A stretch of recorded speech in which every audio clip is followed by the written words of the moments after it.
صلاح الدین ایوبی نے اس تیر پر ذرا سی بھی پریشانی کا اظہار نہ کیا جو کسی نے اسے قتل کرنے کے لیے چلایا تھا۔ اپنے رفیق سالاروں کو اپنے خیمے میں بٹھائے ہوئے وہ بتا رہا تھا کہ جاسوس اور شب خون مارنے والے دستے کس قدر نقصان کرتے ہیں۔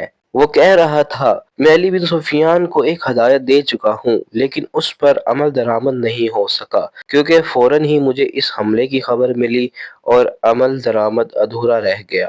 تم سب فوری طور پر یوں کرو کہ اپنے سپاہیوں اور ان کے عہدے داروں میں سے ایسے افراد منتخب کرو جو دماغی اور جسمانی لحاظ سے مضبوط اور صحت مند ہو، باریک بین، دور اندیش، قوت فیصلہ رکھنے والے، جانباز قسم کے آدمی ہوں۔ میں نے علی کو ایسے آدمیوں کی جو صفات بتائی تھی وہ سب سن لو۔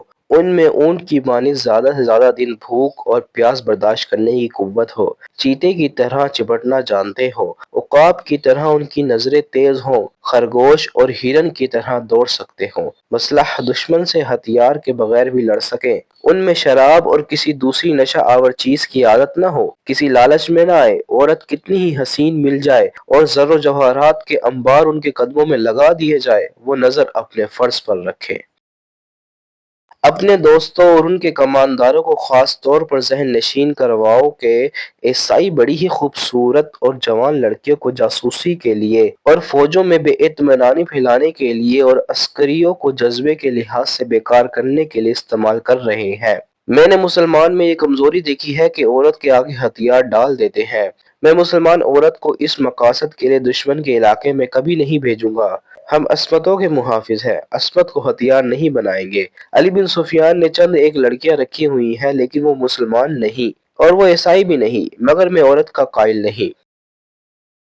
محافظ دستے کا کمانڈر خیمے میں آیا اور اطلاع دی کہ محافظ کچھ لڑکیوں اور آدمیوں کو ساتھ لائے ہیں۔ سلطان ایوبی باہر نکلا، اس کے تینوں سالار بھی ساتھ تھے۔ باہر 5 آدمی کھڑے تھے جن کے لمبے چوگے دستاریں اور ڈیل ڈور بتا رہی تھی کہ تاجر ہے اور سفر میں ہے۔ ان کے ساتھ 7 لڑکیاں تھیں، ساتوں جوان تھیں اور ایک سے بڑھ کر خوبصورت۔ ان محافظوں میں سے ایک نے جو سلطان پر تیر چلانے والے کی تلاش میں گئے تھے بتایا کہ انہوں نے تمام علاقہ چھان مارا، انہیں کوئی آدمی نظر نہیں آیا۔ دور پیچھے گئے تو یہ لوگ 3 اونٹوں کے ساتھ ڈیرا ڈالے ہوئے تھے۔ کیا ان کی تلاشی لی ہے؟ ایک سالار نے پوچھا۔ لی ہے، محافظ نے جواب دیا۔ یہ کہتے ہیں کہ تاجر ہیں، ان کا سارا سامان کھلوا کر دیکھا ہے، جامع تلاشی بھی لی ہے، ان کے پاس ان خنجروں کے سوا اور کوئی ہتھیار نہیں۔ اس نے 5 خنجر سلطان ایوبی کے قدموں میں رکھ دیے۔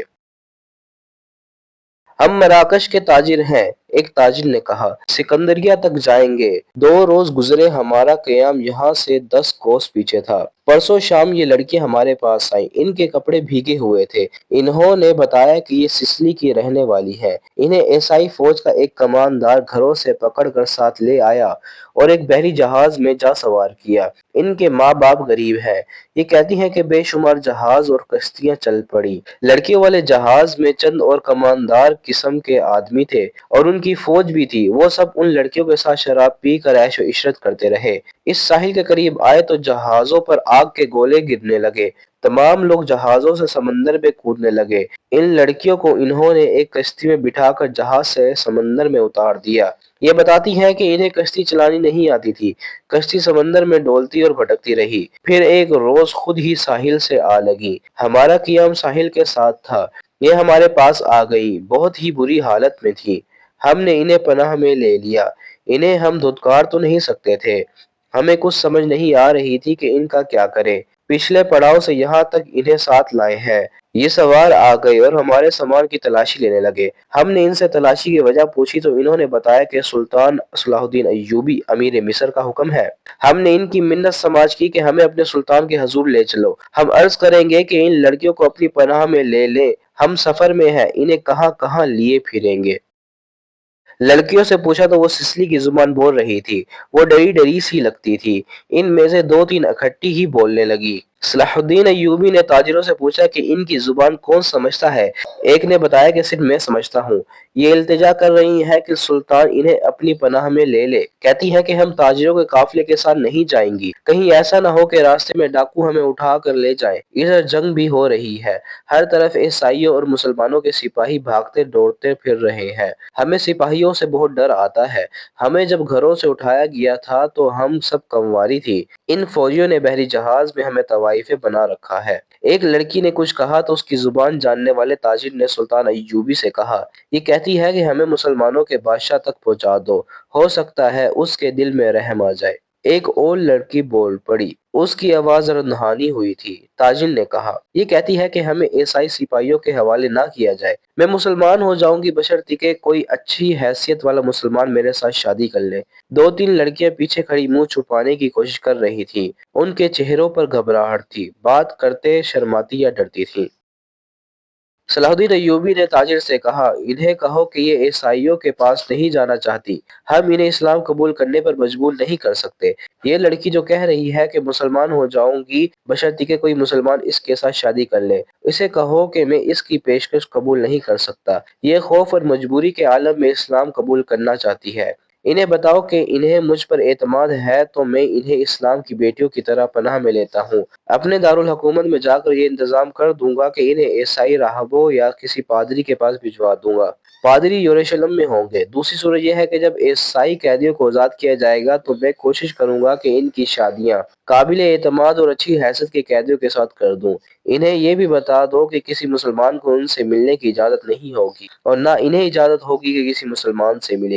ان کی ضروریات اور عزت کا خیال رکھا جائے گا۔ تاجر نے لڑکیوں کو ان کی زبان میں سلطان ایوبی کی ساری باتیں بتائی تو ان کے چہرے پر رونق آ گئی، وہ ان شرائط پر رضامند ہو گئی۔ تاجر شکریہ ادا کر کے چلے گئے۔ صلاح الدین ایوبی نے لڑکیوں کے لیے الگ خیمہ لگانے اور خیمے کے باہر ہر وقت ایک سنتری موجود رہنے کا حکم دیا۔ وہ خیمے کی جگہ بتانے ہی لگا تھا کہ 6 سلیبی سلطان ایوبی کے سامنے لائے گئے۔ وہ بہت ہی بری حالت میں تھے، ان کے کپڑے بھیگے ہوئے تھے، کپڑوں پر خون بھی تھا، ریت بھی، ان کے چہرے لاشوں کی مانند تھے۔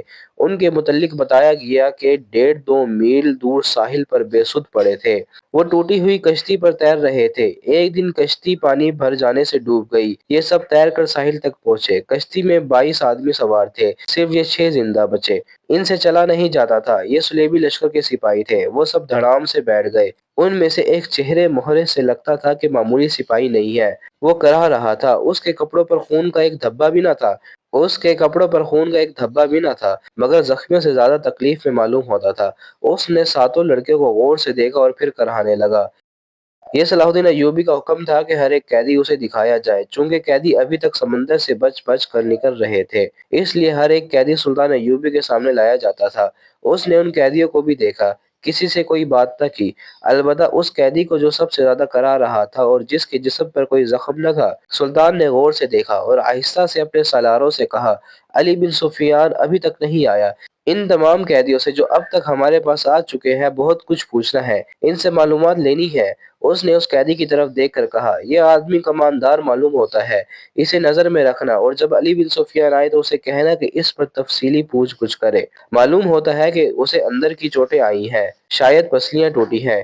انہیں فوراً زخمی قیدیوں کے خیمے میں پہنچا دو، انہیں کھلاؤ پلاؤ اور ان کی مرہم پٹی کرو۔ قیدیوں کو اس طرف لے جایا گیا جس طرف زخمی قیدیوں کے خیمے تھے۔ لڑکیاں انہیں زیادہ دیکھتی رہیں، پھر ان لڑکیوں کو بھی لے گئے۔